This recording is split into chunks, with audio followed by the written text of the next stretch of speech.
Bonjour à tous. Devant moi, j'ai le Vivoid 21D et je vais vous montrer comment activer la sauvegarde Google sur cet appareil.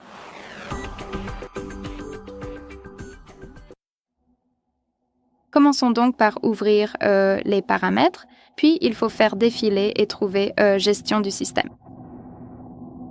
Ensuite, appuyez sur Sauvegarder et Restaurer. Et ici, nous avons notre serveur Google, alors il suffit d'appuyer sur Sauvegarder. Et avant de commencer, assurez-vous d'avoir une connexion Internet car elle est nécessaire. Vous pouvez utiliser le Wi-Fi ou les données mobiles, mais honnêtement, je vous recommande fortement d'utiliser le Wi-Fi pour éviter des frais supplémentaires liés à la sauvegarde. Alors, appuyez sur Suivant, puis sur Ajouter un compte.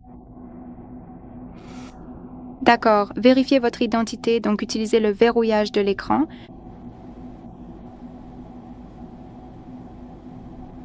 À cette étape, vous pouvez soit créer un compte, soit saisir votre email ou votre numéro de téléphone. Et appuyez sur Suivant.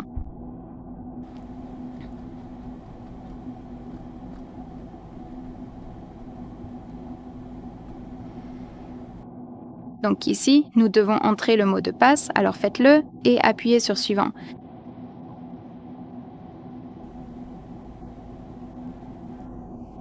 Laissez-moi juste une seconde pour la vérification. Et maintenant, nous devons décider qui va utiliser cet appareil, donc soit vous, soit votre enfant. Cochez simplement l'option et appuyez sur Suivant. Conditions d'utilisation et politique de confidentialité de Google, vous pouvez appuyer dessus pour en savoir plus, puis appuyer sur Accepter après avoir lu.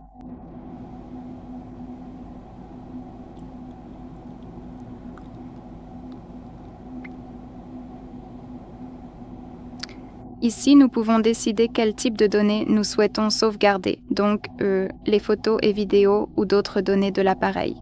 Mais pour une raison quelconque, nous ne pouvons pas vraiment choisir les photos et vidéos, du moins dans mon cas. Je ne sais pas trop ce qui se passe, mais normalement vous pouvez choisir les deux, donc sélectionnez Autres données de l'appareil. Appuyez sur Gérer la sauvegarde, puis appuyons maintenant sur Autres données de l'appareil. Et ici, comme vous pouvez le voir, nous avons quelques détails supplémentaires sur notre compte, par exemple combien d'espace il nous reste. Nous pouvons gérer le stockage, par exemple supprimer certains fichiers inutiles. En dessous, nous avons les détails de la sauvegarde, ce qui nous permet de vérifier ce qui a déjà été sauvegardé. Paramètres avancés, et même juste ici, mais je recommande fortement de laisser cette option désactivée afin d'éviter des frais supplémentaires. Donc, pour tout terminer, il suffit d'appuyer sur Sauvegarder maintenant et votre appareil commence à sauvegarder les données. Bien sûr, vous devez tout confirmer avec le verrouillage de votre écran. Très bien, c'est tout pour aujourd'hui. Merci beaucoup d'avoir regardé. N'oubliez pas de vous abonner et de laisser un pouce en l'air.